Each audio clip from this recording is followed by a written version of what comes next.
My guest today is Jed Sundwall, who was one of the instrumental people behind Amazon's Open Data Registry program. The idea was simple. AWS was to host these huge data sets for free, making it easily accessible. That's how Jed laid his eyes on Landsat, the NASA and USGS program to image the world. I was like, look, this is our first shot, like doing something big. And I'm like, let's start with the entire planet. Now, AWS's Open Data Registry hosts many Earth observation datasets, like pretty much all of Sentinel, weather data, elevation data, you name it. Jed has experience not only thinking about open data, but actually making it financially viable. After all, AWS isn't providing these datasets just out of the kindness of their hearts. When AWS covers the cost of hosting data in S3, that data will attract people to come compute on that data.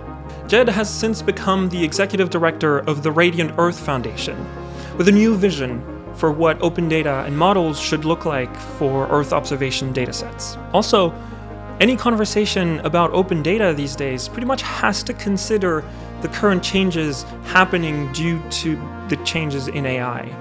Yes, this is where we'll discuss ChatGPT and what these models mean for copyright, financial viability, and use cases, because a lot of these open data programs were never created with the idea that these huge models could just pump all the knowledge out of them at the scale that we're seeing today.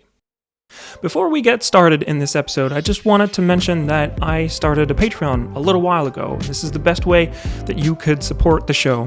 Patreon is a place where you can financially support the work that I'm doing and see some behind the scenes of the podcast. If you'd like to see a little bit more about all of these things, Patreon is the best place to do that. It would also help making sure that I can continue making this podcast even if a large language model decides to just swallow all the transcripts and spit out just the information you're looking for without you ever having to actually interact with the podcast. So, either way, here's my conversation with Jed Sundwall. I hope you'll enjoy it. When I had Ian Schuler on the very first episode, your name popped up. So I'm glad that we're finally doing this. You probably know how I start these conversations. I like starting them the same way every single time. I like asking people how they would describe themselves. You have a quite interesting career, so I've been wondering how you'd answer that question. I'm curious to know how would you describe yourself? Okay, well, I'm flattered you think it's interesting. I guess interesting is a good word because it's could be good or bad, it's a perfect term. It's like, oh, he's interesting. That could go I see anyway. Yeah. Worthy of listening to. Let's put it that way. Okay. Well, thank you. That's nice of you. Yeah. I mean, I've listened to your podcast, so I know how you do these things. So I'm somewhat prepared. I describe myself as a humanities guy. That's, I think, probably the most interesting thing about me, I would say, throughout my career, is that I don't have a technical background in terms of my education. I was weirdly, it's just happenstance. My high school had a T1 connection. I graduated from high school in 1996. So it's pretty early days of so yeah, that's right. What's T1 connection? So this is the very early days of the internet. A T1 connection was I don't even know, maybe a fiber optic connection. It was a fast internet connection back in the day before anyone really had access to anything other than a dial-up modem. But so I was exposed to the web in 1995, something like that, the earliest browsers, and was hooked. But I grew up at a time where I don't know, maybe this is something I sort of blame my parents for. They're the computer's just sort of a distraction. They felt like it was just this weird toy, and I just couldn't stay off of it. But it was never, to me, it never seemed like a career. And so I when I went to college, I studied literature. I studied Spanish and English literature. And I grew up in the DC area. And so after college, I went and worked for, I thought I was going to be a diplomat or work in international development. So I worked for the State Department and USAID, the Inter-American Development Bank, and then went and got a master's in foreign policy. And but the whole all along this time, I was making websites. I was just obsessed with the internet. And it wasn't until I finished my master's out at University of California in San Diego that I was I'm going to work in technology. and so I went and worked for a startup. I got a job as a marketing enthusiast which is hilarious. 'Cause, I mean, I'm fresh with a master's degree. I'm supposed to go work for like the World Bank or something like that, and I just went and worked for a startup. But I've been very lucky. So like but I consider myself a humanities guy. Like that is my background. I think it's shaped me. And I've applied a lot of that. Like I've been able to work at this intersection of policy and, well, I don't know, like philosophy or something like that, and technology throughout my whole career. Yeah, I feel like these are topics that are going to come up throughout the conversation. We talked a little bit before we recorded as well. Like those, it seems like those are the things you think a lot about. I'm curious how it ends up, it blends with the tech side after. But before that, let me ask you, why do you think you were gravitating towards the technology side of things? What was appealing? I mean, I don't know. Computers have always been very compelling to me as creative tools, I think, more than anything. Again, like very lucky. My parents bought like a Mac when they first came out. And so some of my earliest memories, I think I'm like 5 or 6 years old, playing with Mac Draw. I think Mac Paint. I think there were 2 different applications, and just like messing around with computers. And I just found them just so compelling and just fun to play with. That's it. Like it was just like fun. Right. And yeah. Just this thing that's really exciting. And yeah. And I'm not a programmer. I don't consider myself a programmer, but I can make websites. Like I'm decent with HTML and CSS, and like that, getting in the zone of like creating something and learning new things and having that instant feedback loop is just, there's nothing like it. I mean, I think anybody who's coded can appreciate that. It's very, very appealing. So, okay, can you walk me through then? You get this first job, you said in marketing at a startup? Yeah. What happens after that? So the startup was called Eventful. It's eventful.com. My goal at that time, I was like, I want to work for a venture-backed startup. Like I thought that was like a cool thing to do. And there weren't that many of them in San Diego. But Eventful had this awesome vision of gathering all the world's event information and making it available via APIs. And I would just read tech blogs and stuff all the time. And this is like 2006. This is like right in like the heart of like Web 2.0, as we called it back then. The read write web, or there are a lot of different metaphors for it. And I was just like, I just need to get in here in any way possible. And I think we were probably engaged at the time. My wife was like, what are you doing? Like, this is like I actually had another job. And this was not my first job out of grad school. I had another job that paid quite a bit better, but I took a pay cut and got options because I thought that was like an awesome deal. It's not a good deal. FYI. I was like, this is going to be awesome. I'm going to go work for a startup and like, we're going to make it. And it was great because I just got my foot in the door. There were like 30 people there, some super talented people that have gone on to do like awesome stuff. Eventful didn't fare well. And I can talk about that too. I think it's actually kind of interesting because ultimately it was a data startup. It was about events data. But what I was able to do with some other people at the company was create this thing called the Eventful Politics Project. So where we would get presidential campaigns in the United States to use our platform to manage events, like to plan events and like manage their calendars and publicize their events. And that put us like right in the orbit of all these like tech, I don't know, like this sort of intersection of tech and policy and government. There's a group out of New York City at the time, I think they're still around, called Personal Democracy Forum, that they would have a conference. They'd have us come out and talk about what we were doing. And that was it for me. Is like, that was kind of like where I was able to like really insert myself into this world of the intersection of like policy and technology and like the future of governance and the internet. This is around the time that like in the United States, the thing called the Sunlight Foundation was created. Again, I don't even know the status of the Sunlight Foundation anymore. I think it's come and gone, but like lots of initiatives around like figuring out how could we use the internet to improve transparency within governments and things like that. And so I was only there for a year and a half, but it was a very consequential time. And so I went on from that to doing a lot of consulting with governments, especially the US federal government, on how to use new technologies, use the internet. I guess when I was looking up, I feel like your name pops up a lot looking around open data policies and just thinking about everything and anything open data. And from what I understood, a big part of that is when you were at Amazon. So can we Can you like walk me through how you end up there and then the work that you've done at Amazon and why maybe Amazon was the place?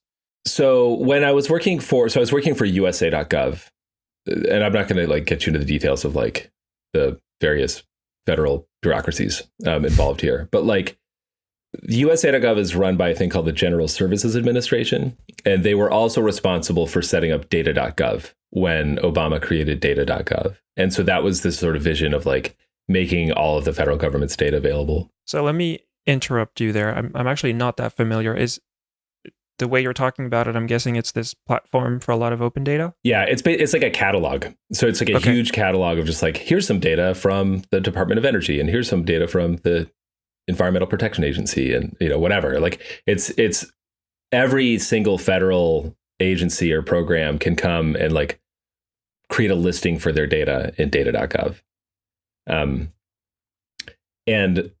And so I was like, well, this is awesome. I wasn't directly involved in it. I was involved in some of the conversations about it, but I had like a front row seat to all of it. And I was like, this is really cool.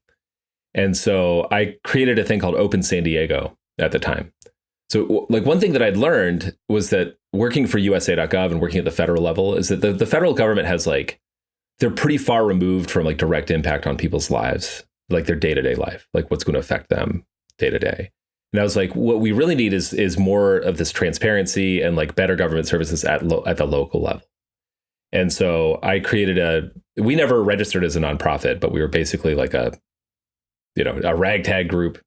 It looked like a nonprofit. We had a .org email address or .org website called Open San Diego. And it was just like a local advocacy group that we would sort of advocate for open data policies in San Diego. And it was great. It was just like creating the website and the name and like showing up at a few like meetups and stuff like that. Like it gained traction and attracted some really talented people who helped the city create an open data policy and hire a chief data officer and, everything. Like this was all pretty, I was kind of trendy around between like 2012, 2014.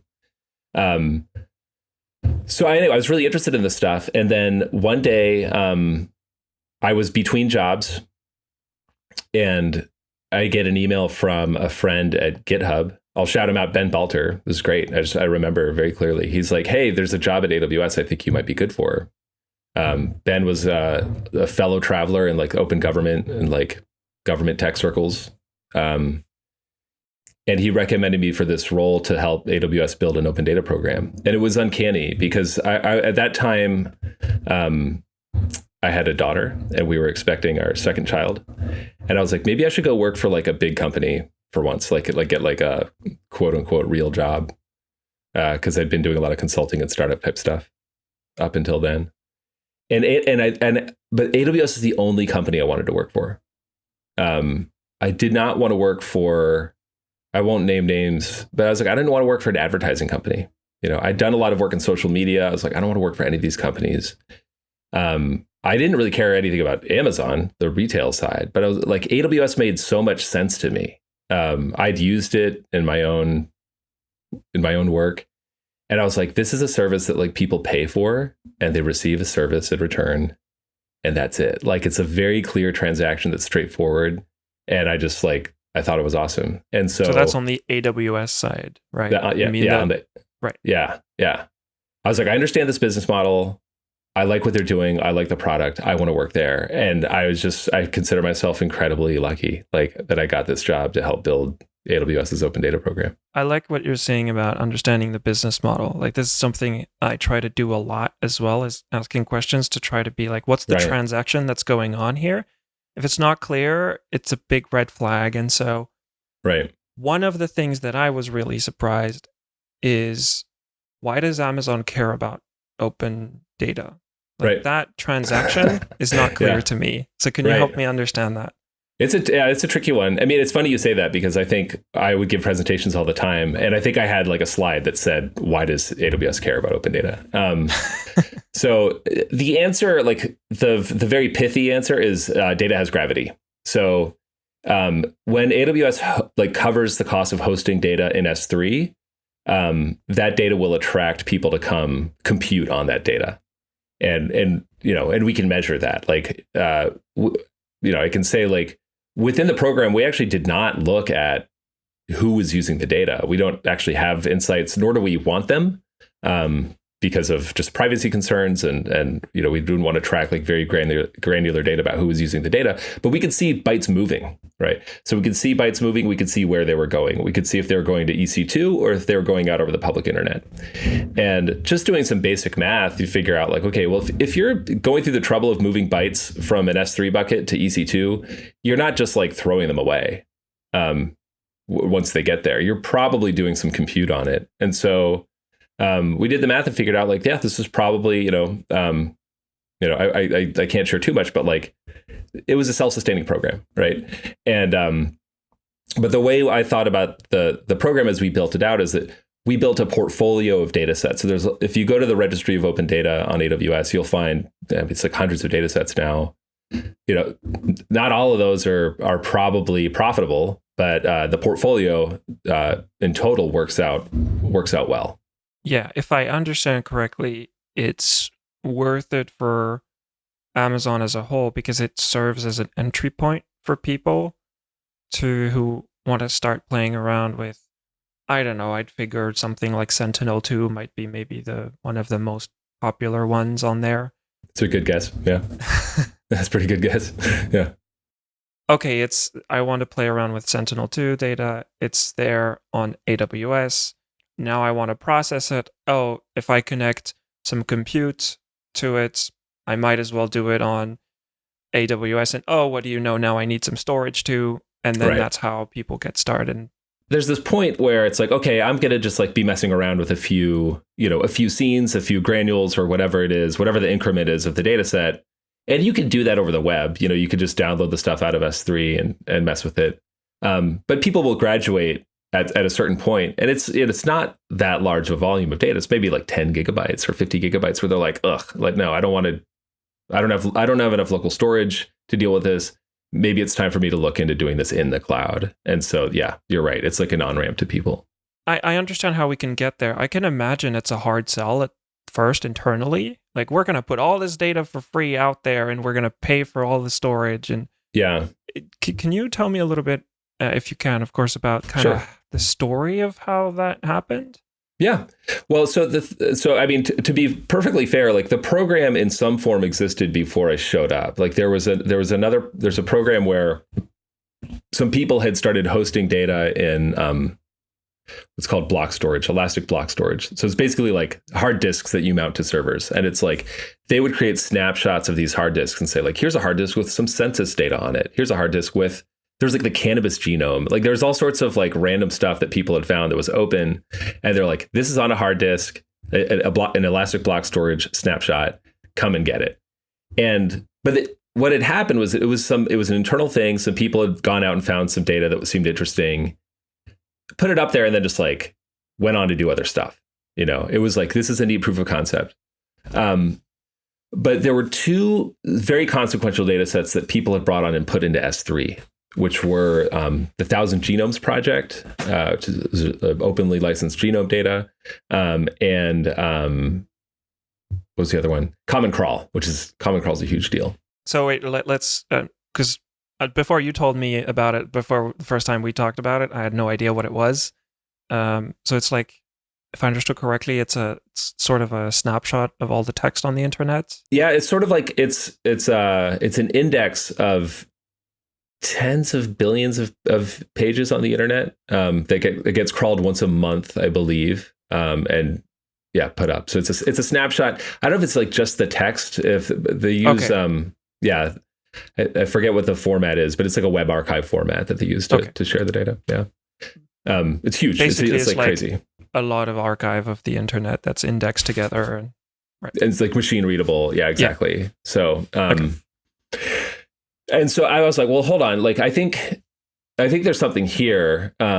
We should look at this pattern that's come before and see if we can improve upon it. Because basically what had been happening was somebody had made these agreements and there was just data that was just getting dumped into S3 and lots of it. And I was like, I think this is maybe the right approach, or like a very compelling approach to sharing data. At the time, data portals were all the rage. So like the way governments did open data was like they would set up a portal for their agency and say like, hey, here's a web portal. You can come download all of our data. And initially building the open data program, so my colleagues at AWS were like, we should do open data portals. And I was like, you don't really need AWS to run a data portal. Like that, we're not offering a lot of value here.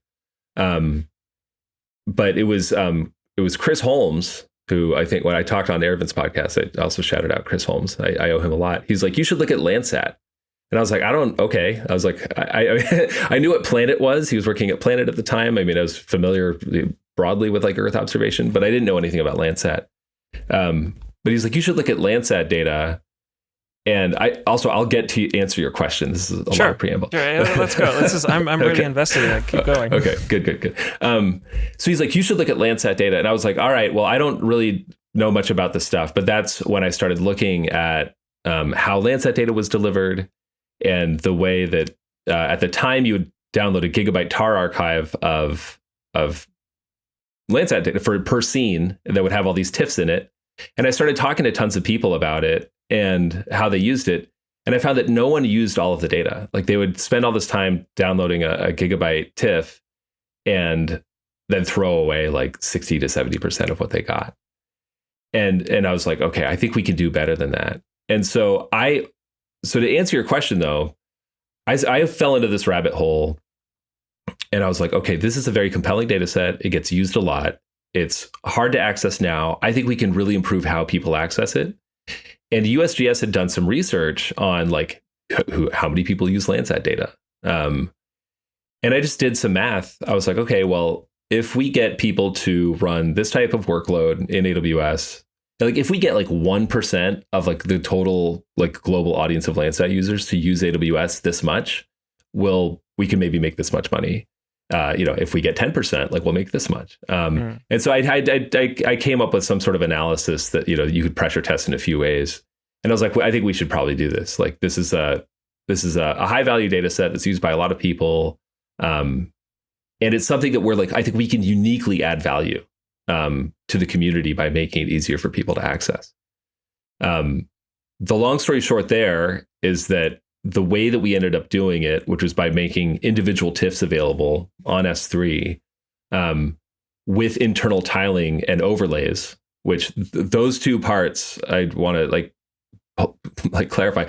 I did not know what I was doing at the time to know what that meant. That was Peter Becker from Esri and Frank Warmerdam at Planet at the time. They're like, you should probably do this. Like, this is a good way to make Geotiffs available. But we did that, and that was basically like the prototype of what's now called the cloud optimized Geotiff. It was just at the time we're like, this seems like a good idea. Like, let's see if it'll work, and it worked far better than I ever would have expected. A ton of places I want to go to from here. The one thing I want to take a step back first. Sure. You were talking at first about the human genome and the Common Crawl, and we were talking about open data and everything. And sure, I was wondering, like, okay, this seems like it's open data, whatever data. And right.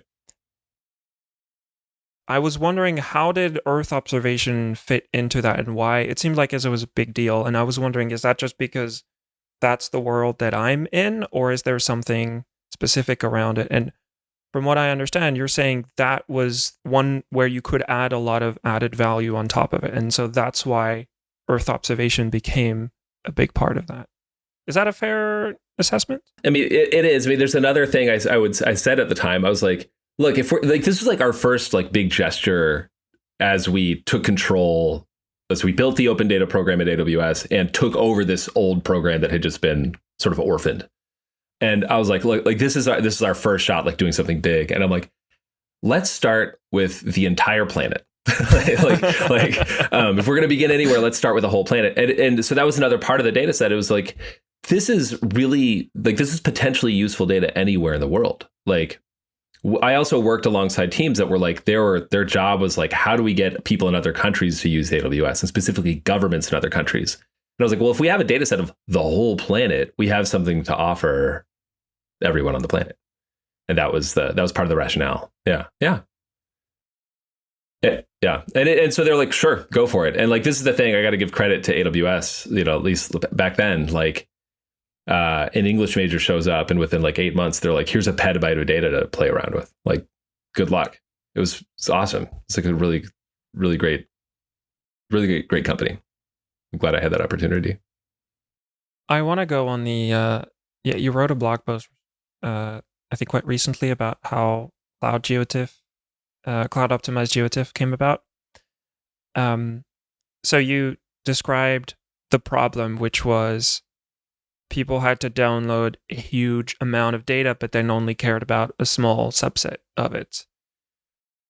Can you kind of from there, I'd love to hear more about how the cloud optimized Geotiff started, because I feel like it's a really big part of anybody who works with satellite images today is going to use it through that format.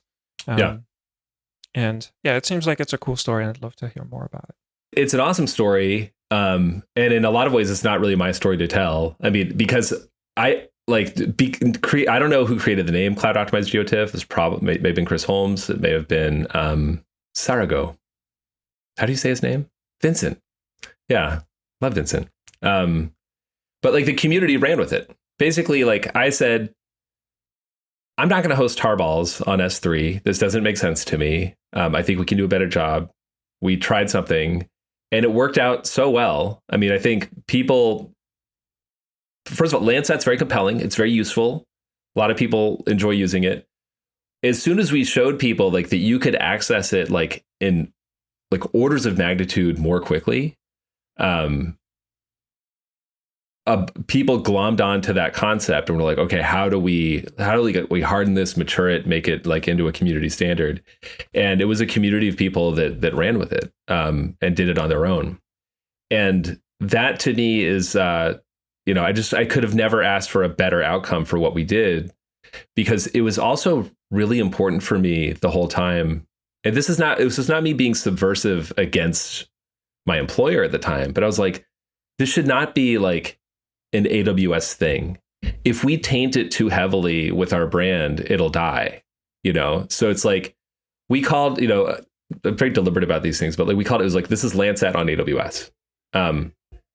What I never wanted was like a product name like Amazon Landsat or AWS Landsat, like where it's like our own version of the thing. It was very much, we're putting Landsat on S3 and we're heavily involved with the community as we go about this, and we're going to let them run with it. And that's precisely what happened. And so, yeah, I wish I could tell you more, but like, I didn't come up with a name. I didn't create cogeo.org. Like there's a website for it and stuff like that. It was all run, like led by the community. That to me, like understanding that there was like where the need came from. Yeah. It was just, you had to download a huge chunk of stuff. It doesn't make sense. Like there's something, everybody I think can grasp that. It's like, I don't want to download, I don't know. It's like if you had to, I don't know what a good analogy is, but if you like wanted to read a book, you had to buy everything from the same author just to read one book. Or like, I don't know. I'm trying to find analogies. You just like sort of hit the nail on the head though. This is the challenge. Like, I think this is like a very important conversation that our community will continue to will have to have, which is what is the unit of consumption? Like, what is the appropriate unit of consumption of data? And previously, it was a scene. You would get a scene. You would get a bunch of TIFFs, most of which you didn't need. But we see this play out on the internet over and over and over again. So the example I think maybe that you might have been looking for is like a newspaper. The way to get one article is to buy a whole newspaper. That's the way it was before. You'd have to buy a newspaper. iTunes did this with music as well. Is that I grew up in it. I had like hundreds of CDs. I loved like really into music and stuff. So like I'd buy CDs all the time. And I'd buy albums to buy. I had a rule. I think I was like, I can't buy an album unless I like 3 songs on it, but because otherwise like you would have situations where you'd buy an album for one song and you felt like you'd blown your money. But then that's all gone out the window, obviously. And so the internet really changes all the units of consumption. That's what we have to be thoughtful about. And then, yeah, iTunes sold songs per like 99-cent song. Mm-hmm. Yeah, I'm just thinking about that. Okay. So yeah, moving on, like you mentioned something that you wanted you wanted to increase the adoption worldwide as well, and like Landsat was this Earth, like just planetary level data set. Yeah. Did it work? Yeah, I mean, it certainly worked. I think the Landsat, the data has been used all over the world. We've had a partnership with the Group on Earth Observations to issue grants to countries and like low and middle income countries to work with the data, and that's afforded them the ability to do things that they wouldn't have been able to do otherwise, because they just don't have tons of infrastructure locally to acquire lots of data. So there are tons of use cases of this happening. And then certainly, I mean, right on the heels of us launching Landsat, I went out to Frascati, to the ESA's Earth Observation Center there for a conference. And this is with Ian Schuler. This is Ian's idea, to go out in 2015 to ESA and present about Landsat. And that's where I met Grega from Synergize. And he's just this guy who's like, hey, can we do this for Sentinel-2? And by that time, I'd been doing enough homework. I knew all about Sentinel-2, and I was very excited about it. And to have somebody come up and volunteer to manage the pipeline to bring in the data, that's another key factor for like the program as we built it, is that what I didn't want us to do, because I knew we wouldn't be able to do it well within AWS, was for us to manage all the data pipelines. I was like, we need to partner with other people who have skin in the game and have them manage the pipelines to bring data in S3. So Planet did it for Landsat because it was in their interest to do it. Grega saw an opportunity. He's like, if we could get Sentinel-2 and S3, we could do some cool stuff. I didn't know Grega. I didn't know anything about Synergize. I asked a few people. I'm like, has anybody heard of these guys? Like, are they like for real? Like, I did a very small amount of due diligence, but Grega was impressive enough. And anyone who knows Grega knows he's a confident guy. And I was like, I think this is worth a shot. And so we entered into an agreement with Synergize and had them run the Sentinel-2 pipeline. And I mean, the rest is history. He knocked it out the park. And I just had him on recently, and it's fun because he told that exact same story from his point of view. Oh, I can't wait to hear that. And he was, I walked up to this guy, Jed, and he was like, who the heck are you? Yeah. So it's... he gave me chocolate. He gave me like Synergize swag. He didn't say that. Yeah, that must have made it happen. But yeah, pretty cool to hear the flip side of that same story. That's so funny. But yeah, so I mean, but I think like it has had the impact that we anticipated. There are people that use it all over the place, and it's ongoing. I mean, but it's been super cool. For example, like Japan has always been tricky to work with because they're just so savvy with technology on their own. But they produce, incredible data. They're flying fantastic sensors, the Himawari weather satellites, for example.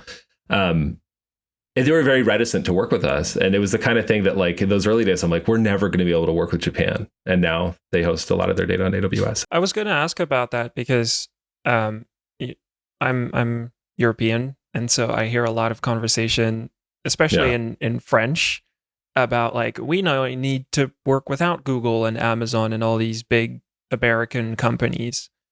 And I'm curious, is like, did you have, I want to say, challenges dealing with non-American companies? It seems like, is that what you were alluding to on the Japanese side? No, well, it's not so much dealing with the non-American companies. It's dealing with governments that perceive American companies as a threat. Right. Yeah. And here's the thing, like, I think that's totally fair. Like, I think they have every right to be concerned. Yeah, like, I think that's fair from a policy standpoint for them to be concerned about American companies coming in and sort of dominating their technology landscape. Not an unreasonable thing to be worried about. But the unfortunate thing that I would see happening in Europe, and I don't know if you know this, I actually moved to Germany for 3 years. I lived in Munich when I was with AWS. Yeah, like, to focus on Europe generally. We started having more engagements with meteorological agencies throughout Europe, and I just always enjoyed working with ESA, the European Space Agency, whenever I could. But their hands were tied by European politics, and And this unfortunate fact that, well, it's unfortunate to an extent. I understand why this is the case, but like Brussels needs to ensure that funding flows to lots of different member countries. And that means that a lot of the work gets divided up across a lot of different companies in a lot of different countries. That's how you end up with like way too many DIASs. I don't remember what DIAS stands for, but like, this notion of creating data exploitation infrastructure for the European Space Agency, for the Copernicus Program. They set up a bunch of these things and made them compete with one another. And I'm like, there's not a big enough market. My hunch was that there wasn't a big enough market to support multiple companies from different countries doing roughly the same thing on the distribution side of that data. That's what. Well, yeah. So my experience, I adopted this strategy that I called one of benevolent embarrassment, which was like, look, like I see what you're trying to do. We're just going to keep putting data in S3 and making it available for free, and it's going to work really, really well.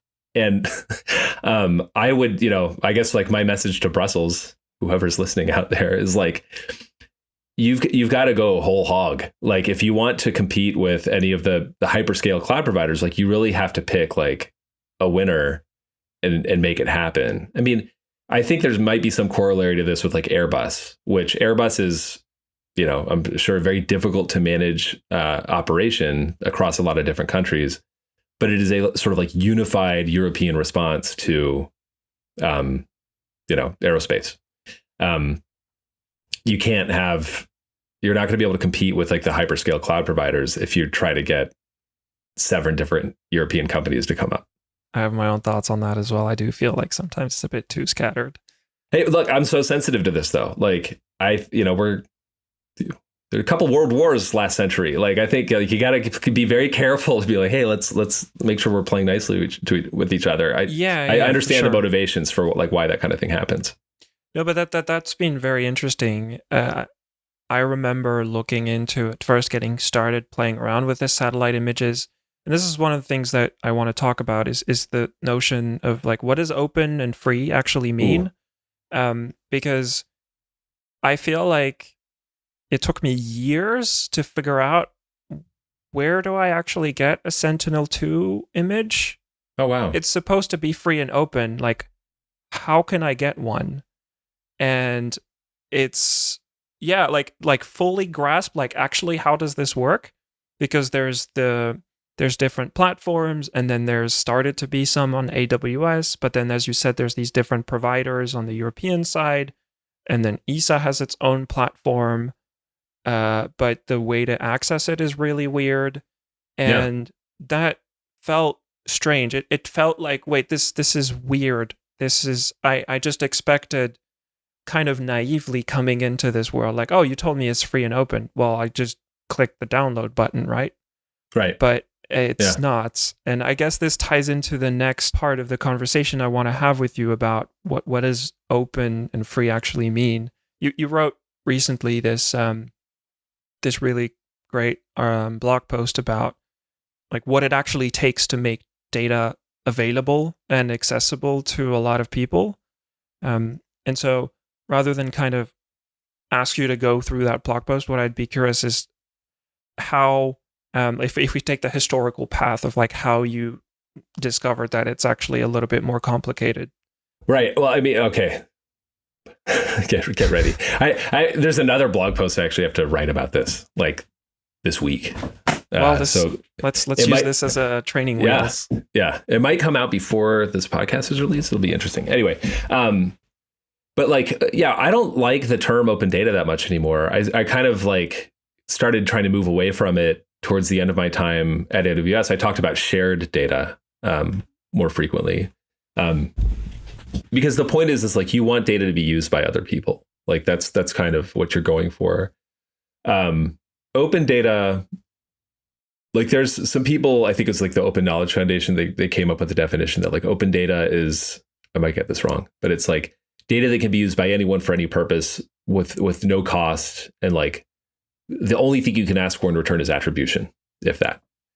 And I'm like, okay, that's fine. Like that's a nice idea. And it's nice if data is made available in that way. It can be nice.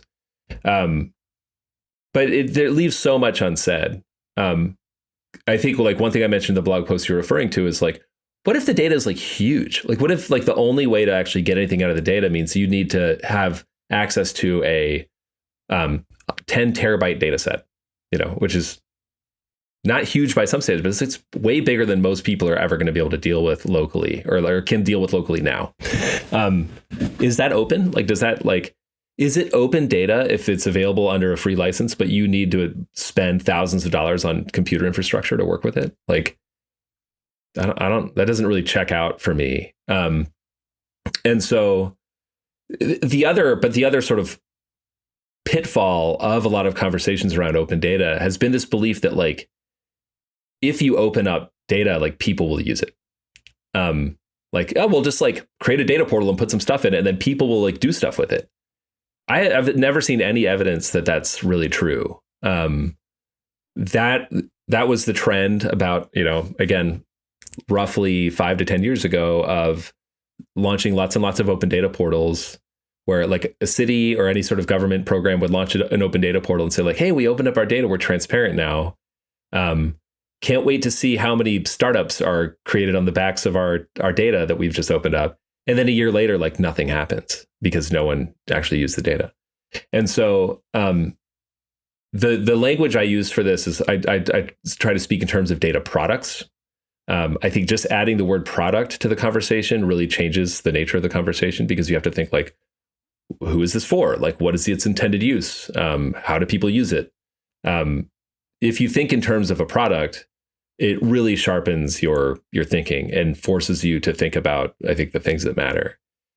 Then you can have a conversation about like, well, how open is this? Like, what's the license on the product? Is it a free and open license? Like, is it only available to researchers? Do we want to make it available for non-commercial use? Do we want to charge for it? So the openness ends up just being sort of an attribute of the product. And like, that's the way that I prefer to think about it. And I think is a more useful way to think about it. Otherwise, just talking about open data, it's just too sloppy. Like, it's just like, oh, we're going to open stuff up and people will do stuff with it. I like that point about if you open it, people will come. That kind of sounds very similar to if you build it, people will come for like. That's right. Just, so usually the antidote to that or one of the ways to deal with it is like marketing or just making sure that you build something that people want. Is it a similar solution that you found? Like how do you go over that problem? Like well, I mean, first of all, you have to produce like data that's useful to people. Yeah. So that's part of it. I mean, I would say like a lot of the sort of initial thrust of open data policies and initiatives across governments were, I would just say they were misguided in a lot of ways in that like there was sort of an assumption that their data was useful. They're like, we have data that's very valuable, so let's open it up and people do stuff with it. I think that assumption was flawed. Like, and I also think that part of this comes from language that people have used about data in the press for years. I mean, I think it was The Economist had a cover as like data is the new oil. And that metaphor stuck around for years and years where people are like, just data per se is valuable. It's like, that's not true. Like there's a lot of data that's not valuable at all. And merely making it open isn't going to help. When we had our pre-interview, I recall you used the example of CERN. Who opened their physics, like nuclear particle physics data set, and they're very excited, but nobody knows how to use that. Yeah, I was just talking to someone else about that too. Yeah, this is a favorite example of mine. Like, CERN opens up like some high energy physics data, and like Twitter goes wild. They're like, "Oh, this is so exciting!" And I'm like, I don't think there are that many people on the planet that like know how to work with like data. Is it from the Hadron Collider? Like the whatever the thing is they have there. Like it's a very esoteric audience, but people love the idea that that's open. And I'm with them. Like I also love the idea that that kind of stuff is open. Like that's not a bad thing.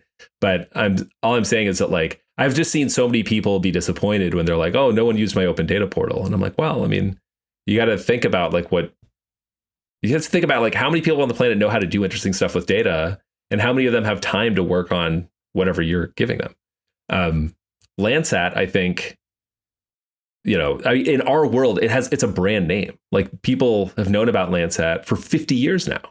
So that's like a huge advantage. I mean, that's also what I attribute sort of the success of the Landsat data that we put on AWS. It's not so much that it was on AWS. It's just as Landsat. Landsat is very valuable. And at that point, there had been decades of people going through graduate school and learning about Landsat. They were familiar with the product. So this is a long way of getting around your question. Like, yes, it's marketing. Like, it's branding, it's marketing. It's being thoughtful about like what the product is. Do people know about it? Do they know what to expect from it? And that takes a lot of work and time. I see where the appeal of branding it as a product, because when you build a product, there really is, I think, this maturity in a lot of companies that you have to make something that people want before you even start building. Because if you just build something out of excitement and then are like, okay, I made it, and then nobody cares, it doesn't matter how good it is. And so having this product mindset of we're going to talk to our users, see what they want, and build something that they actually want to use. I feel like I've never heard it phrased quite for data as well. Like, the data is the new oil, that inherently data just has value in and of itself. I like that. I feel like I'm kind of thinking out loud at this point, but that the notion of talking about it from a product makes a lot of sense from that point of view. Yeah, well, I actually think this is a secret to the success of the Copernicus program in Europe, is that like, my understanding is that the Copernicus program is designed specifically to help achieve European policy goals. So it's not just let's put a bunch of stuff into space and like see if we can do interesting stuff with the data. It's like, no, like we have specific goals around sustainability and agriculture, economic development, et cetera, that we're going to need satellites to accomplish. And so that data is being produced as like deliberately as products that should be used to guide policy objectives. It's smart. Yeah, so, I have been surprised that doesn't trickle down to the distribution, though. Back to like a lot of the conversation that we've talked about, because it is surprising in the sense that the quality of that data, like, we talk about the spatial resolution, temporal resolution, everything, but the quality of those pixels is amazing as well. Like this program is, I mean, I feel like I keep beating this drum, but it's amazing. Like that, I can't believe that it actually worked, that people built this program and it's there and it's open. And it, in many ways, is a little frustrating that it got like really close to the end, right, and then the distribution is like completely wrong. They're not the only ones, though. This is a pretty common story. And also, to be fair to people, like there's always this lag in technology. I mean, I think I mentioned this also in the blog post about the cloud optimized Geotiff, is that TAR stands for tape archive. Like old technologies persist for a really long time, and for good reason. I mean, systems get built up around them, and so it's very hard to break through those old patterns. And I think it's just sort of natural for there to be a lag. And yeah, I don't fault people for being blind to the fact that like these distribution problems aren't really challenging. I think just people are like, oh yeah, you just put some files on an FTP server and then it's fine. But it's like, no, like the world's changed. And you have to think differently when you're sharing petabytes of data. And I'm sure other people tried as well. Like, I think it's very easy to look at it with hindsight and be like, of course it was obvious that we needed a better format. But I'm sure a lot of people tried. And when I talked to Steve Coast about how OpenStreetMap started, one of the things that really came out was the simplicity of the data itself. And I feel like cloud optimized Geotiff, like it's back to the same. Like, it has to be really flexible and really simple in that just clever way that works. Yeah. And so in hindsight, it looks obvious, but getting to that point is hard, and it takes a lot of iteration. I want to move on to the work that you're doing now.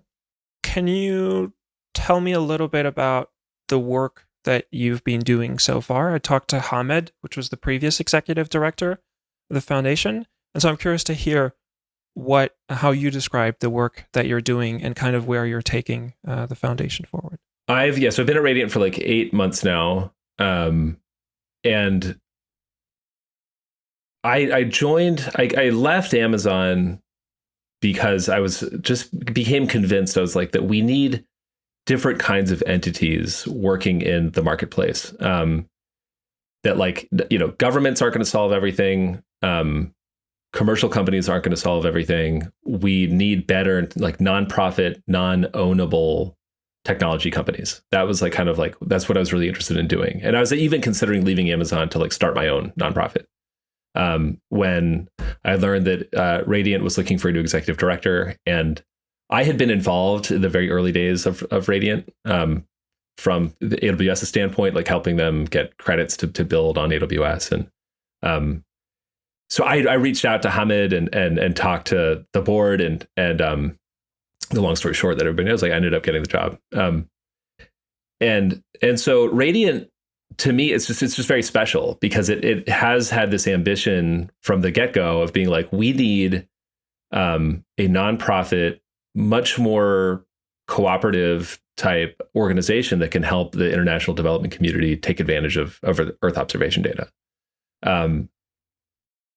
And we've, made a few attempts at this. I mean, early on, Radiant built a platform. It was kind of like something not too dissimilar from something like Google Earth Engine, but it was built on open source software. Is the kind of thing that other people could deploy if they wanted to. But we were going to like run a managed version of it, and it didn't take off. And so Hamid had pivoted to focusing on the fact that like machine learning is clearly such a powerful tool. That has so much promise to analyze Earth observation data, but we don't have enough training data sets to actually train models to like understand and interpret satellite data. So focused on that.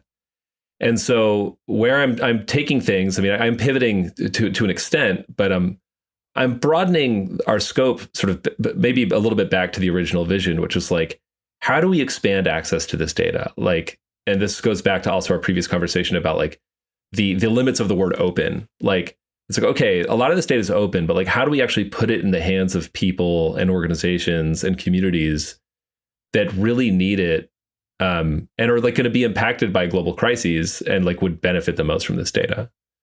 Because right now, it's still not landing in a lot of the communities where that's needed. And so, I've updated our mission statement to increase shared understanding of our world.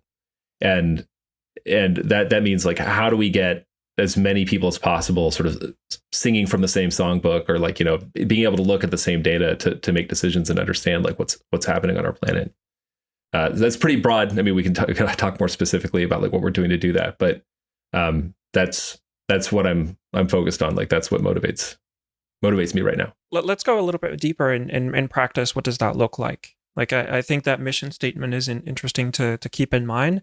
And then in practice, like what does that look like? So one, I mean, in one sense, I'm a one-trick pony. Like a lot of my answer to this is like, we need to get more data in the cloud, and we need to get more data in cloud optimized formats. Now that we should dig into this as well, though. It's like, okay, so am I just like a shill for cloud providers right now? Like, I don't want to position myself that way, but I truly believe that like, the cloud does have a very powerfully democratizing effect, and that it can make these planetary scale data sets available to people anywhere in the world. Cloud is almost to me synonymous with like the web. It's a very distributed technology. It's very powerful. It's very accessible to people. And I think the good news for all of us is that we do have a handful of very large cloud providers that are aggressively competing with one another. That means that cloud is becoming commoditized, and as a result, it's getting just more capable and cheaper over time. And one of the things that is also sort of embedded in the word cloud native is that anything that's cloud native should also be sort of web optimized, meaning that like if you have data available in cloud optimized formats on a performant object store managed by any of the big cloud providers, you should be able to create browser-based applications that are very performant and interesting. And browsers are very, very broadly distributed technology. And when I say this broadly distributed, I'm referring to that quote, who I don't remember if it's like Arthur C. Clarke. Somebody might get mad at me, but like the future's already here. It's just not evenly distributed, I think. there are a few technologies that are pretty evenly distributed, like browsers. Lots of people have access to browsers. Lots of people have access to the internet. And I think to the extent that we can create more learning experiences and more like truly like performant, like analytical tools that work within browsers, will reach many, many more people around the world and can create these, what I would call like sort of bespoke or more esoteric experiences that are relevant to them. And let's just really quickly, like what I mean by that is that if I build some crop analytics product, I live in Seattle, right? I have no idea what like farmers in Nigeria or like Laos or, Turkmenistan need. I do think the future is going to include many more data products that are built by communities for their own communities because they understand their own needs. And I think that making data available in cloud optimized formats is going to unlock the possibility of those things being built, because it should dramatically lower the cost of building that kind of software. And what is the work that the foundation can do in that sense? Like we've talked about, the work that you've done at AWS on like getting the data on the cloud on AWS S3. Mm-hmm. What do you see the foundation doing? Is it advocacy? Well, so this is the time I should probably like talk about how we're going to characterize our work moving forward. So one thing I've found, over the past 8 months is that people really like Radiant Earth. It has like a good, people are like, oh, it's a good thing, has a good reputation. But also there's like a lot of people like, they're not exactly sure what we do. People understand the association with machine learning because of all of Hamid's hard work. And then people also associate us with Stack because we've been the stewards of the Stack, the spatiotemporal asset catalog specification. Which is a way to search metadata of satellite images much easier than it used to be. Yeah, and it would potentially like any kind of spatiotemporal assets. Yes. So it could be not even just rasters. But yeah, so it's a metadata spec that makes it easier for people to work with data hosted in cloud environments. So anyhow, so Radiant has a good brand. It's associated with some positive trends, and so we're just going to be much more explicit about what we're doing.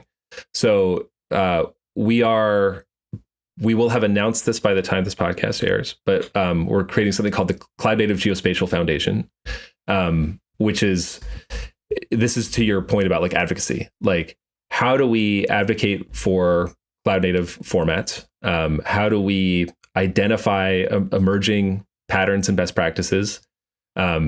If those things should be codified into standards, let's work with the OGC to make those into standards. We don't want to be a standard setting organization. The Open Geospatial Consortium. Yeah, the Open Geospatial Consortium that creates standards for geospatial data. How do we support our community to help them move faster?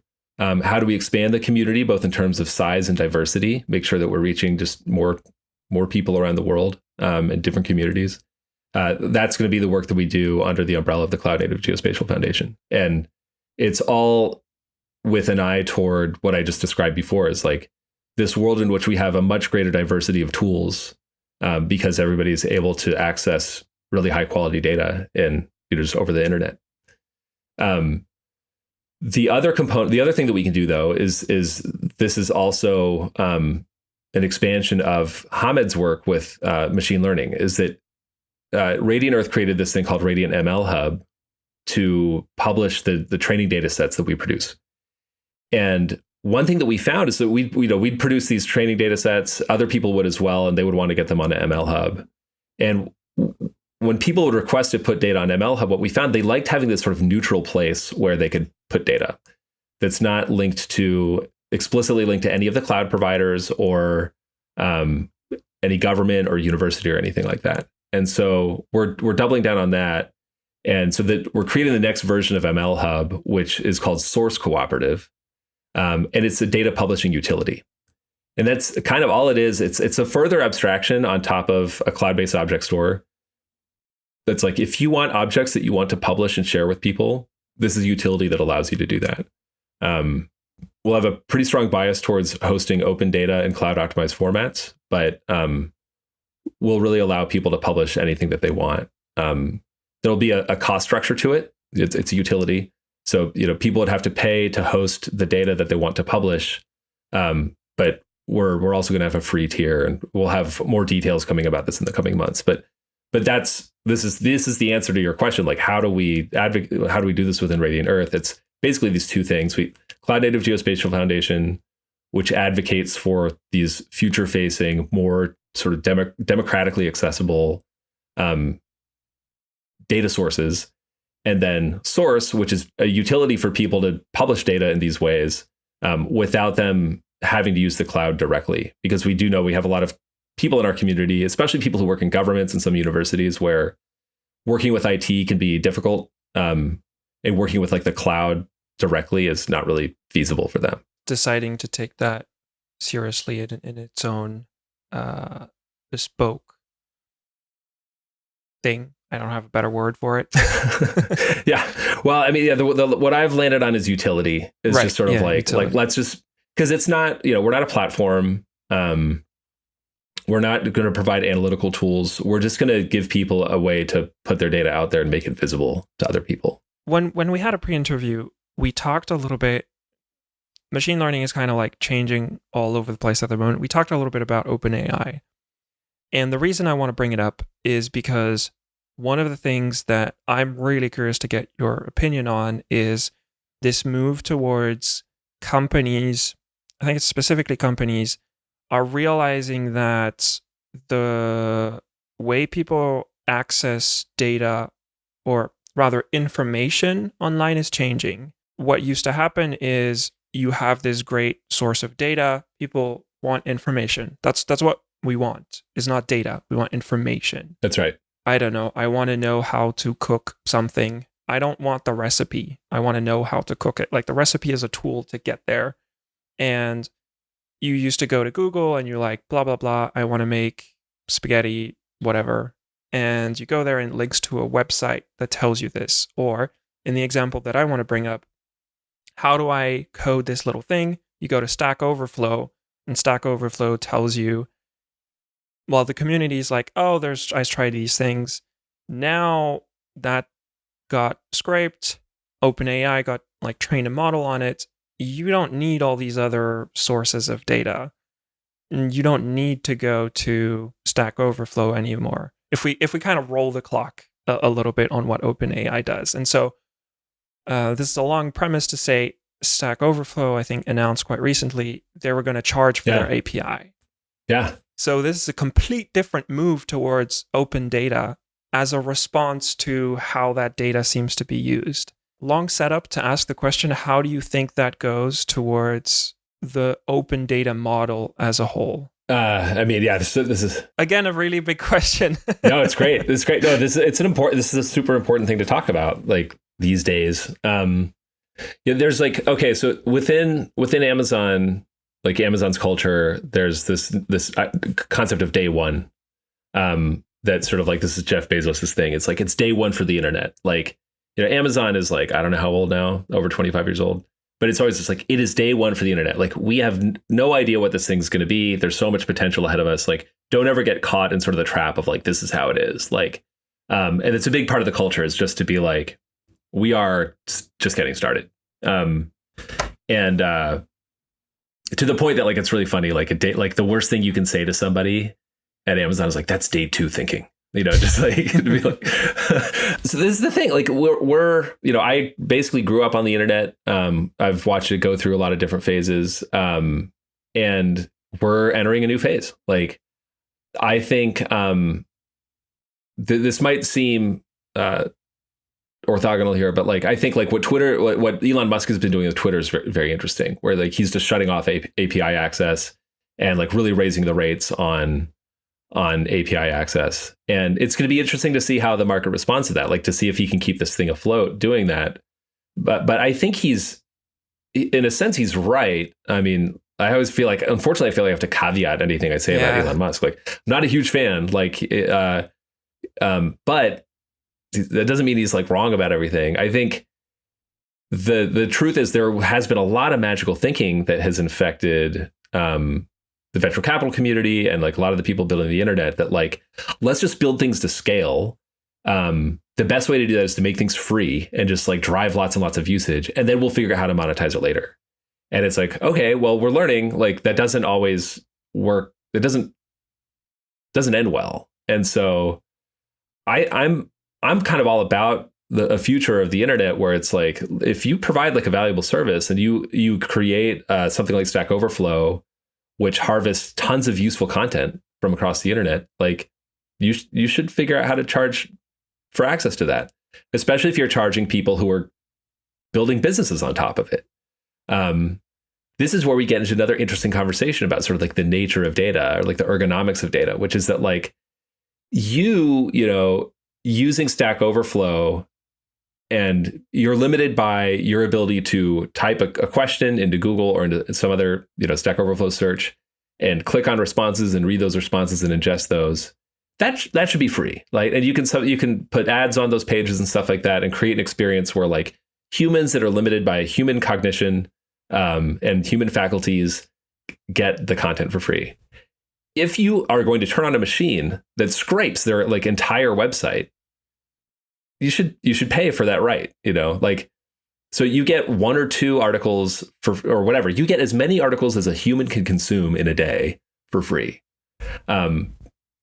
At what point are you like, all right, it's too much? Is it like 100 Stack Overflow responses? Like, when do you start sort of throttling people and be like, hey, you're looking at too much stuff? You know, newspapers are figuring this out, like how to do that. But I do think like it's totally appropriate for people to start putting those limits on things. And to go back to your question about like, how does this relate to like open data? That's an interesting problem to solve. That's actually it's something that I'm interested in working on with Source, is that I should be explicit about this. Like, I want people to be able to charge for data products if they want to. As an open data guy, that's like, trust me, like that feels like heresy for me to say something like that. But like the truth is that well, maybe this isn't the truth, but I have a hunch that there are data products that would be available to people if only it were easier for somebody to charge for access to them. This is like how markets work. Like markets work to make things exist and available to people if they want them, if they want to pay. Can you elaborate on that? Or maybe do you have an example that you have in mind? Of a data product that would exist if people would charge for it? Yeah, because I have a sense that I sort of think that's true, but I'm not quite sure I actually get your point. Yeah, so like I don't have a super ready example. There's one I've used before. Like, so like in the United States, census data is openly available. So we have a tremendous census program, and produces extremely high quality survey data about the country, and it's almost all open. It's open in aggregate levels because they don't want to like give away personal information. Again, census being kind of, I actually don't know if I get this right, but it's like how many people are where. Yeah, that's roughly it. You know, how many people are where, how much money do they make? Like what level of education have they attained? They gather lots of like really interesting data. But so the example I use is like Spanish speakers. Like how many people speak, like how many Spanish speaking households are there? So the way census data is made available this will sound familiar to you based on what you said about like how hard it was for you to get like a Sentinel image. You have to have like a master's degree to like know how to work with with census data. It's very complex. The Census Bureau they do a pretty good job of making it easier for people, but it's never going to be easy. So say you wanted to have the percentage of Spanish speaking households in the United States organized by zip code, which is a certain administrative boundary we use here, mostly for the Postal Service. That data, you cannot ask the census for that right now. Somebody might tell me this is easy, but my understanding is it's not easy to get this from census data, but it's possible. And so there are likely marketing firms and other organizations that want to reach Spanish speakers in the United States that go through the hassle of figuring out how to get this data. And they are all going to the Census Department and producing a CSV of zip codes and the percentage of Spanish speakers there. Let's say it costs them $1,000 each to do this. If only there were a way, like it was very easy for somebody to like just sell a CSV, and on a data marketplace, it might be possible for somebody to produce that data product and charge like $50 for it and drive the cost down. Now, like I've said, Source Cooperative is a data publishing utility. It could emerge to become a data marketplace at some point, but this is just the example I use of something that like I feel like it could exist on the market if only we're cheaper to get it to the market. Right now, I mean, the way most people sell data right now is through like data as a service companies, and you're going to potentially take venture money. If you go down that route, you're going to have to scale. You're building a SaaS business that you have to lock people into.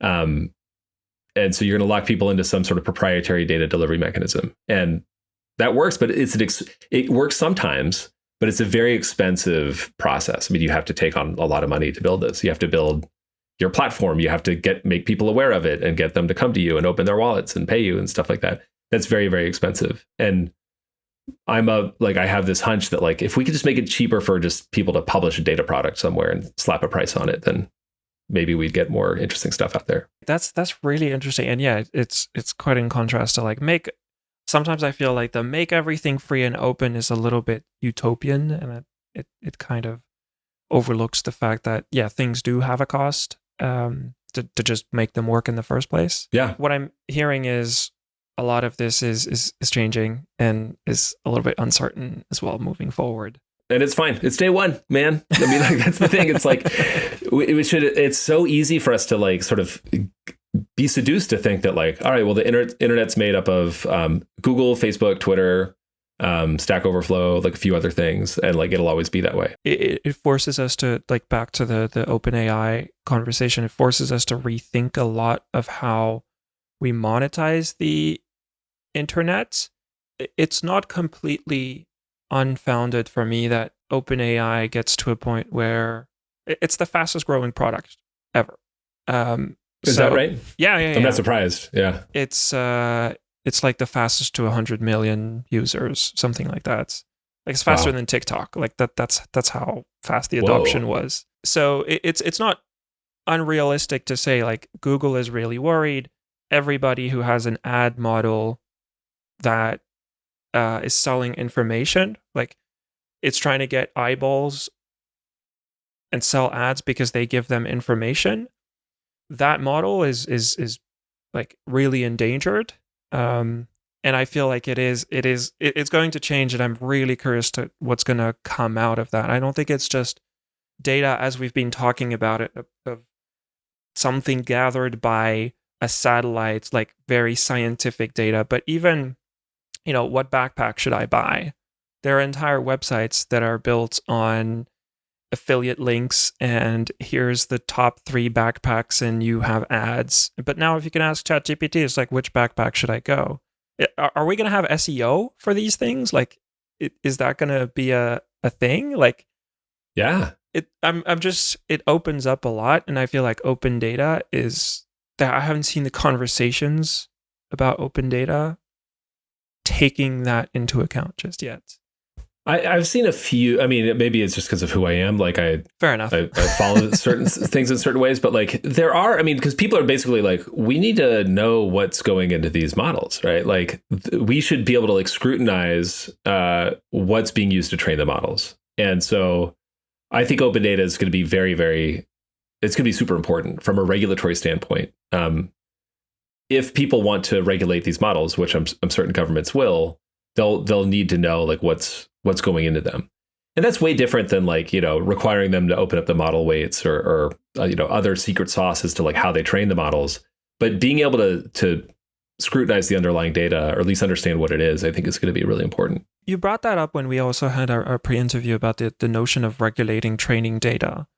Yeah. That is very blurry in my mind as to what that looks like in practice. Have you seen what that could look like? It's just like kind of join the club. It is like, I think everyone's kind of confused about this, or at least they should be. I mean, one is just the issue of like how brittle this makes intellectual property regimes look. Like it's very hard to understand like who the agent is. I mean, I guess it's OpenAI, or it's OpenAI's model that's like gathering lots of copyrighted data or potentially copyrighted data or intellectual property that belongs to other people, and creating a derived product from it that they monetize.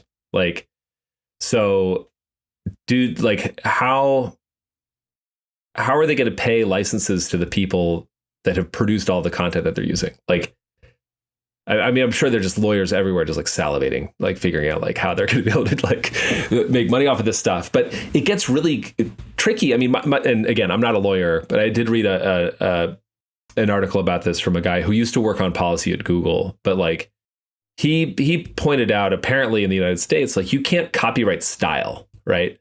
So if I say like, hey, write a short story about Landsat in the voice of Ernest Hemingway, like, you know, there's Ernest Hemingway's estate, like has nothing to say about that. Right. Style. That. Okay. Yeah. I see. Yeah. I thought you meant fashion style, and I was like, what? Fashion. No. Yeah. Well, but again, that's the same thing. Yeah. Same thing, I think. So what you mean by regulation of training data is kind of rethinking copyright, maybe in a certain way. I mean, I don't know. It's just going to put more pressure on copyright. It's putting new pressure on copyright and opening up these conversations of like, yeah, like could regulators say like, hey, like if you want to run a large language model or like any kind of like generative AI model, we need to see receipts that like you have you have the appropriate license for all the data used to train it. That's wild. Like, yeah, that'd be a big deal. But yeah, I don't know how it's going to shape out. It's the other I mean, but this is the other thing that really worries me about these sorts of things is like, say, and I don't really know if there's going to be like a winner take all model the way like Google has done this. But it's like, yeah, like what happens if they do accrue so much power and they have to figure out how to monetize stuff? They're going to be under all this pressure to do just really stupid stuff. And to your question about like SEO, this is a joke I'm making, but like I don't know, I might be morbid enough to think that like this is actually probably going to happen, which is like you'll ask ChatGPT a question and it'll be like, you should check out Gatorade, you know, or like some brand. It's going to start giving like branded responses because like they've paid to be like the answer to stuff. It's like how do I remove this wine stain? It's like, oh, you should use this kind of detergent. But that's what Google is today. That is what Google is today. Yeah. Back to what you were saying about this day one, like the experience I've had with ChatGPT is this clean version of the internet, because you ask the same question and one is like filled with ads. You have to scroll past page 2 before you get the unsponsored, un-SEO'd version. Oh, that's actually probably page 20. But it's like the signal to noise ratio on Google searches is awful. And it's terrible. ChatGPT has made it clean. Or like the signal to noise ratio is a lot higher. And I wonder if they're going to be able to keep that going. They got to make money somehow. Yeah. But that cleanliness is so, I mean, it's really interesting that you pointed out that way. Because like Google for years, and I think this is still the same, it's the same case. It's like google.com is like this very Spartan website, right? Like there's some story about one of their, like some anonymous investor or like friend of the company would always send an email to, I don't know, Brendan Page, if the number of words on their website ever exceeded like 27 or 50 or something like that, is just like there's the idea was just like, you need to keep the experience, like the Google experience, to be as clean as possible. And I think they may have remained true to that on google.com and haven't junked it up with too much stuff. Honestly, I never go there, so I couldn't even tell you. But like the search engine results, to your point, it's just like a disaster. They completely open themselves up to this kind of thing where it's collapsing under its own weight. And to have the cleanliness and sort of straightforwardness of ChatGPT, it's going to be very hard for them to compete with. Yeah, it's been fascinating to watch this unfold. This ended up into a way longer conversation about OpenAI than I thought it would, but it's pretty that's interesting. Okay. This is fun. Yeah. Well, let me just one more riff on this, like watching brands fumble What's happened with the Twitter checkmark over the past week has also been astonishing. Like how overnight the Twitter, the blue Twitter checkmark became like, oh, right. Yeah. The status symbol changed. The status symbol changed like instantaneously. I mean, I think this is going to be, it's just such a great lesson for anybody who's studying branding. To have a brand like the blue checkmark mean something, and to have that complete like reverse direction immediately based on a policy change is pretty incredible. I kind of feel like it's a non-issue. It's going to blow over, and in like 6 months, so everybody will have forgotten about it. To me, it seems like one of those blip in time that seems very important right now. But these conversations are recorded and timed, so it's the cool thing is to come back to them and be like, oh boy, how I was wrong. But I back to your point about the move that Elon is making in the verification. I think people are making a bigger deal out of it, and a vocal amount of people. It's on Twitter. Like that's right. Yeah, that's a good point. The signal that you hear is the most polarized or like, that's the perfect type of content to rise to the top on Twitter. No, you're totally right. So I'm really curious. I think this idea of verifying the individual and like trying to remove the bots. I went on your Twitter, and I think you have this pinned. Your pinned tweet is this quote from Frank Herbert from Dune. Yeah, from Dune. Yeah. Once men turned their thinking over to machines in the hope that this would set them free, but that only permitted other men with machines to enslave them. Like, I like that reminder, and it feels like, it's science fiction, but it's a cool reminder. Made me smile when I saw that. Okay, look, you're going to ask me about books at the end. We can talk about Dune, but yeah.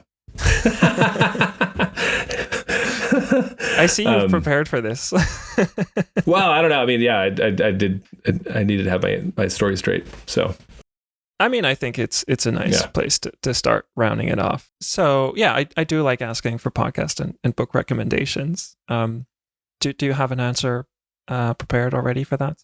Well, the problem for me is that is how obnoxious I am about. I read a lot. I'm not a fast reader, but I read deliberately. It's a part of my life. And so anyone who's worked with me knows I tend to make lots of book recommendations. So this part could go as long as you want. So the one I did think about this, the one is Seeing Like a State. I think that's probably the one book. It's a book by, I think the guy's name is James C. Scott. I prepared to an extent. I remember. Yeah. I'm looking back. I think it's on my shelf back there, but I'm not sure. But the book is called Seeing Like a State. It's just this tremendous book. Kind of a retrospective on the 20th century. I forget what there's a subtitle to it. It's why grand plans to change humanity often fail. But it addresses this notion of what he calls high modernism, which was this idea of the 20th century that we can plan things, we can use science, and our new instruments of science to understand how the world works, and then design a city that will be the perfect city. And so you end up with cities like Brasilia in Brazil, which I've been lucky. I interned there, so I lived there for 3 months. It's a crazy city that is not very hospitable. It was built around the idea. It's it's the 20th century. Everyone will have cars. We'll all have cars, and we'll be able to make the people live in this part of the city, and make these people work in this part of the city. And this is where this building will go. And, in practice, you end up with a very, ultimately, frankly, boring city that a lot of people don't want to spend a ton of time in. Awesome to visit, super cool, but not a place that people want to live. And so it's just a tremendous book. It just looks back on a lot of history of humans making grand gestures and thinking they understand what they're dealing with, and just failing catastrophically. And it's all encoded right there in the title. It's just, you think of if you are working for a state, like a large nation state or some sort of large bureaucracy, and you're making decisions at a remove from where people live, you are certainly going to be blind to all sorts of things. Anyway, the book is full of just really great insights. Like one of which is like last names are an invention by the state. So like the idea that like any of us have last names, that came about because officers from a nation state they need to go into a town and understand like how many young men are in this town that we can conscript into the army, or how many people are around that we can like, tax. And so that's why you'd be like, so no, it's like, that's John Stevens' son. Not just like one of the dozens of Johns that were in a town. You'd have to know like which John it was. And so that's how last names emerge. They're actually a categorization. They're like metadata for humans. I never thought about it like that. Yeah. So that's what it is. So yeah, read the book. It's a great book. It's full of stuff like this. That's awesome. I haven't heard about that book. That sounds really cool. I just started reading a book that I'm also some sort of similar notion called Analogia by George Dyson. I don't know how to pronounce it. Analogia. But it's basically about how technology is emerging to a point that we won't actually be able to control it. Is it on the AI side of things, or? Well, so this is what's kind of interesting. I'm not far enough in, but I do believe it. In fact, let me just but it started out talking about like stuff going on like the 18th century in Russia, and now like the Apache Indians in the United States, like how they were effectively hunted out and eradicated. But looking at like how humans communicated and shared information with one another, like in analog states where our ability to communicate with one another was limited by nature. Like just like the tools that nature provided to us were what limited us. Nature was in charge. We have increasingly taken control of everything. And we're creating our own tools. We have machines that create tools to keep ourselves sort of at the top of everything in terms of the environment on Earth. But increasingly, technologies are becoming more and more inscrutable to most people. And so anyway, I don't know how it's going to end, but I'm really enjoying it. You mean the book or us? The book. What I just said applies to both equally. Like, I don't know how it's going to end, but I'm really enjoying it. Yeah. This kind of makes me want to go on a like completely side tangent. A lot of what we talked about isn't that much about tech. It seems like a lot of it is the humanities as well, actually, like philosophical and things like that. I'm really curious as to what having a background that isn't in tech and then ending up working in tech, where it seems like there's a lot of overlap, has been like. Do you think about that sometimes? I do. I mean, yeah, absolutely, I do. There was an article that came out in the New Yorker sometime like a month or so ago about how humanities enrollment is just like fallen off a cliff in the United States. Like nobody studies humanities anymore. And I read the article and I was like, that's fine. Like, that makes sense. Like, I wasn't like precious about it. I was like, oh no, like we need more English majors like me. I don't think that's really the answer. There are a few issues going on here. One is that college in the United States is like disgustingly expensive. And so it's like, if you're going to spend that much money, you should probably get a degree that's going to get you a job at the end. Quickly. And I wouldn't recommend an English major for that necessarily. But I do think that like, I think that literature, and it's funny, both the books I just mentioned are nonfiction, kind of like history books. Whereas Dune is fiction. Dune's a huge deal for me. It's a huge deal for a lot of people. Like, fiction allows us to think through certain states of humanity or being human in very powerful ways that you can't really do from an engineering standpoint. It makes you think about what are really the effects. I mean, Dune is an interesting one because it's like, what are really the effects on an individual and then on people of like concentrations of power.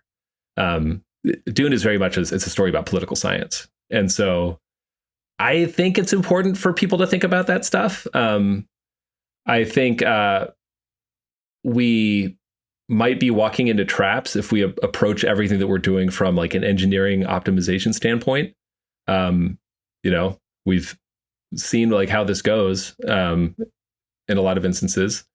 where it's just like, let's just build something that's going to grow.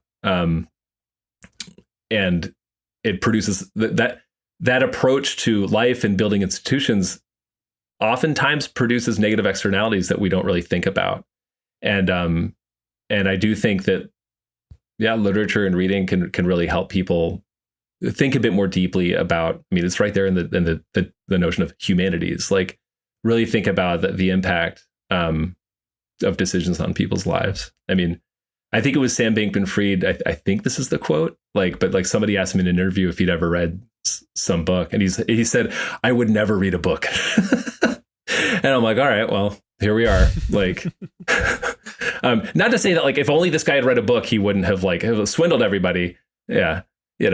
But I don't know. It's been important to me. It's just made my life better too. Like, it's just something I enjoy. So, I don't want to like judge people too harshly if they don't like to read, but I think it's worthwhile.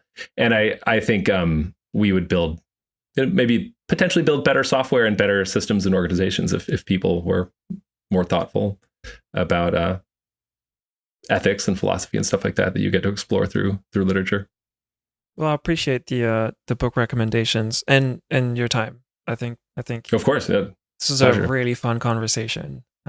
Appreciate you taking some time to talk about all of this for me. I'll put links to all the new announcements regarding the foundation in the show notes as usual. Yeah, Jed, thanks so much for your time. Thank you. It's such a privilege. I really appreciate it.